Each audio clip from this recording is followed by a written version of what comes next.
I have over 600 subscribers! Woohoo! I'm so happy for all my followers that find my videos worth subscribing to. I am right now digging deep into the Old Norse religion via my university, and I am currently working on a project about the possible female worshippers of Odin. And I will, with this video, start a series about the Old Norse gods and what we actually know about them, and what we usually think we know that might not always be something the academics agrees upon. Who among the Old Norse gods does fascinate you the most? Mine is Freja, which is what this video will be about. But who is yours? Odin with all his intrigues and warlust, Frey with his golden pig and a ship that can be folded into his pocket, or perhaps Thor with his goat-drawn chariot that he drives over the sky to create thunder and lightning while he hunts for trolls and giants. Put in a comment down below and let me know what your favorite Aesir or Vanir god is. And while you're down there, please click the subscribe button if you haven't already, and also click the bell button so you don't miss when I posted something new. Especially since I am the worst YouTuber in the world to post regularly. So sorry for that. I do try to post every other week at least, but life sometimes gets in the way.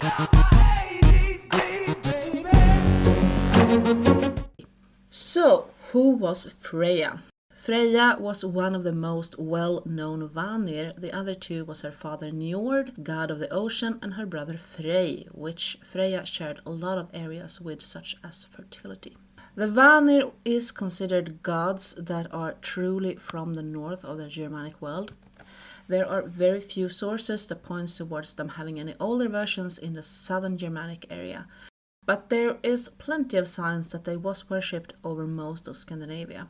We can find their names in old names for different places on the map, and we can also find signs in old poetry, grave goods, and stone carvings.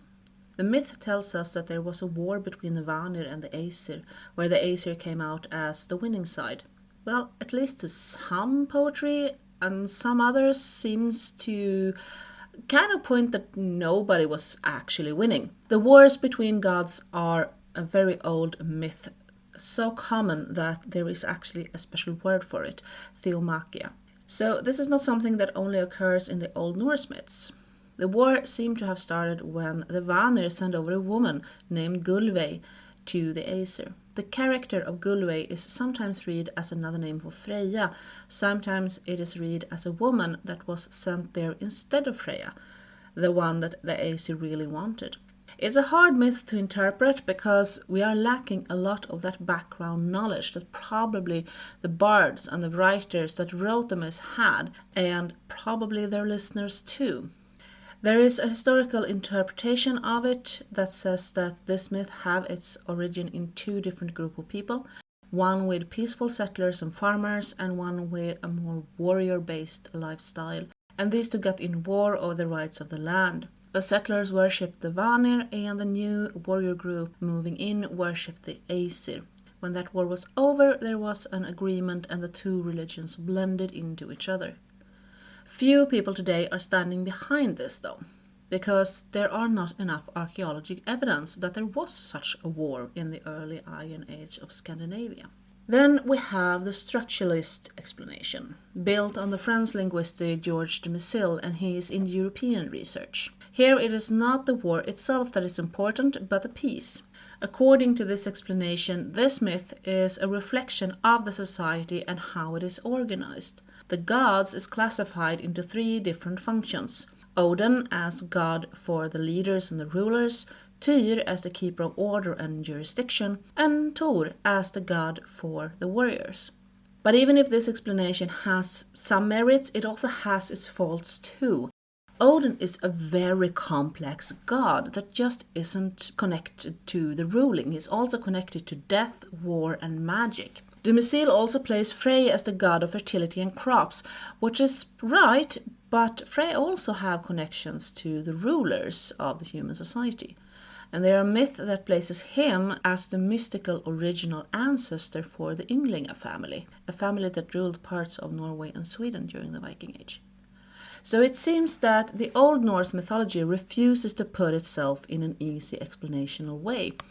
It is complex and has many sides that we modern people can have trouble understanding since we are lacking pieces of that puzzle. But regardless of how that war is interpreted and explained, the myth itself tells us how the war ends and the Vanir and the Aesir exchange people as sort of hostage to keep the peace. The Aesir sends Hönir and Mimir to the Vanir, and the Vanir sends Frey and Nord to the Aesir. And somehow Freja ends up with the Aesir too. And now when we go into her role as a goddess, we can see that she is also not easy explainable and easily put in some kind of compartment just as one role. Freja has several roles as a goddess in the Old Norse tradition. The most famous role for her is as a goddess of love. There is an air of sexuality around her, and when she is spoken about in the old poems, there are hints of erotic and lusty adventures. She is very often accused by others for being one that have a great number of love affairs and not staying faithful to her husband. She is in this role as a goddess of love, sharing some of the fertility with her brother, and she is summoned when it comes to love affairs according to Snorre's Edda. Some myths tie her together with Odin, and is hinting that she might be his wife. Her husband has the name Odr, or Odd, which is believed that this might be another name for Odin. When he went out on his long travels, Freja cried golden tears because she missed him and she looked everywhere for him.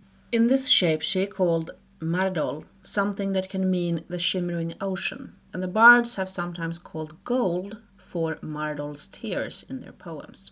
Other, as I mentioned, can be a name for Odin. The name has connection to ecstasy and ecstatic rage, something that we do connect Odin with, especially when it comes to his role as god of poetry and inspiration, but also war. All of this might just be the bards coming up with some literary liberations, because mostly Odin is considered to be married with Frigg. However, Odin and Freja share a lot of things in the myth and roles as god and goddesses. And there are theories that Frigg and Freja might be the same person, or at least stem from the same goddess from the beginning. Frigg in the Germanic world has names as Fria or Freja, very similar to Freja. And as I said, the connection to Odin for Freja is strong. First off, the fact that she, as Odin, takes half of the warriors from the battlefield. Freja has a big hall called Folvagn, where the fallen warriors that she gets stay. Folvagn means battlefield, but can also mean a place with a lot of people. The home is also sometimes called Sessrumner, the place with many seats. Frigg has a home called Fensalarna or Fen halls, which means something along with the bog halls. This might have connection to an even older religious practice where the fertility goddess was connected to the wetlands and bogs. And there has been theories that the bog bodies from older Iron Age in the south of Scandinavia might have been sacrificed to this fertility goddess. Freja also had connection to this elder practice, and maybe these two was the same from the beginning, but then got separated into two different goddesses. Freja is also, just like Frigg, connected to childbirth, and was during childbirth called upon together with Frigg and the Aesir, a mythical female collective of beings that seem to be connected to Frigg and Freja. It is not easy to decide where to put Freja. She is much more than a goddess of love and lustfulness, but she doesn't seem to fit the role of some kind of Terra Mater either. Terra Mater is a term for the great mother goddess of earth. Freja, however, is an elusive character. It is already mentioned she has her place as the goddess of death, sharing that place with Odin, and she is clearly connected to the Aesir, since she was the one that taught the Aesir and Odin this ability from the start. Aesir is to be able to see into the future, but also to put sickness and death upon others. Odin, when he does Aesir, is accused of losing his manliness while doing this. Aesir was something that was very closely connected to women, and when men did this, they very often was looked down upon, was feared, and could even be punished by law for doing that. Völvorna, the seers and the ones according to the myth that did the Aesir, on the other hand, could be feared and punished for using dark forces and hurting others, but was just as often treated with great respect. The way a vulva is treated in one of the Icelandic sagas, where she comes to a farm to see into the future of the farm and its people, is put in the high seat of the farm's hall and is treated with the greatest respects for her service. There has been small figures found in graves of women and men. The figures seem to be amulets and is usually called Valkyrie brooches. Some of them, however, have faces that look both bird-like and some like they are wearing some kind of mask that looks very cat-like. There are theories that at least the cat faces little women could be remnants of a Freja cult, and that these women that had these little amulets was connected in some way to both the Völvor and the Satyr as well as Freja. Just like Odin and Frigg, Freja is also connected to birds, falcons in particularly, since she was in possession of a falcon feather costume that she could use to transform herself into a bird. This is also something she now and then seemed to have lent out to Loki when he needed to travel fast. So maybe those little amulets with faces that reminds of birds can be both connected to Freja as well as Odin and Frigg. Of that we cannot know.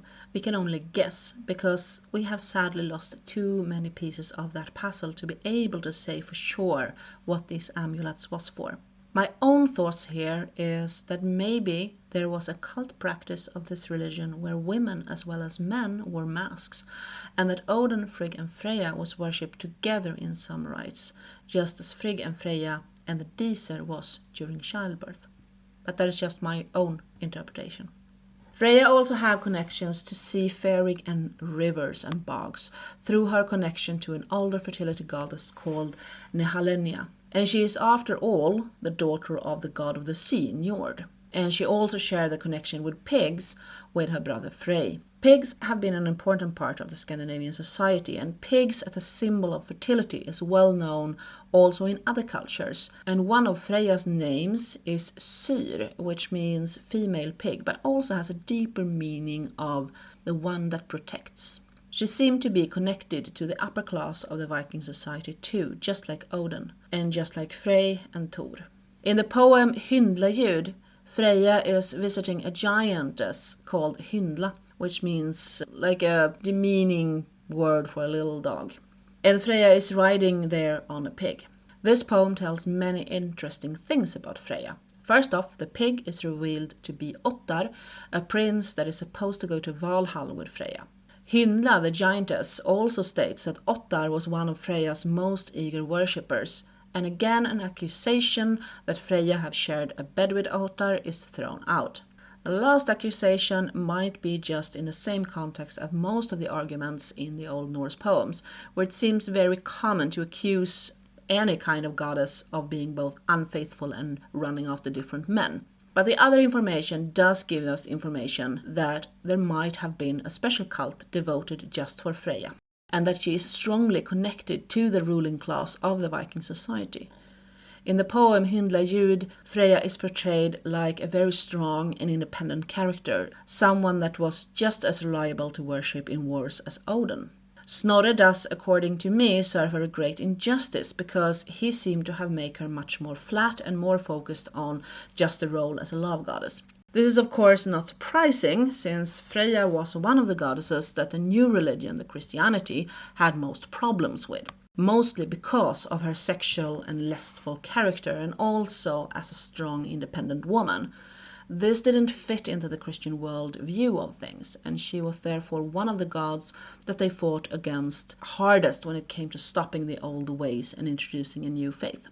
Freja was the one every male god or giant wanted and lusted after, but at the same time, as she is often accused of being a lustful woman with many lovers, she also shows that she is not.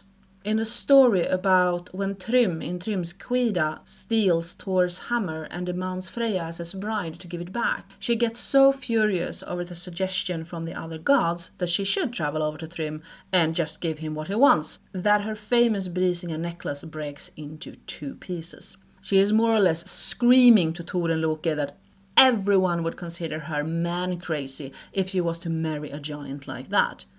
Instead, she suggests that Thor put on a dress and do it himself. She was not one that you told what to do, that's for sure. And as you now have seen, Freja refuses to be put in just one role and one compartment of the faith. She is connected to magic, cats, death, love, childbirth, and so many other different things. She is elusive, strong, and independent, just as I imagine the women worshipping her probably were. Thank you so much for listening, and don't forget to put your favorite god in the comments down below so I know for my next video I am going to make.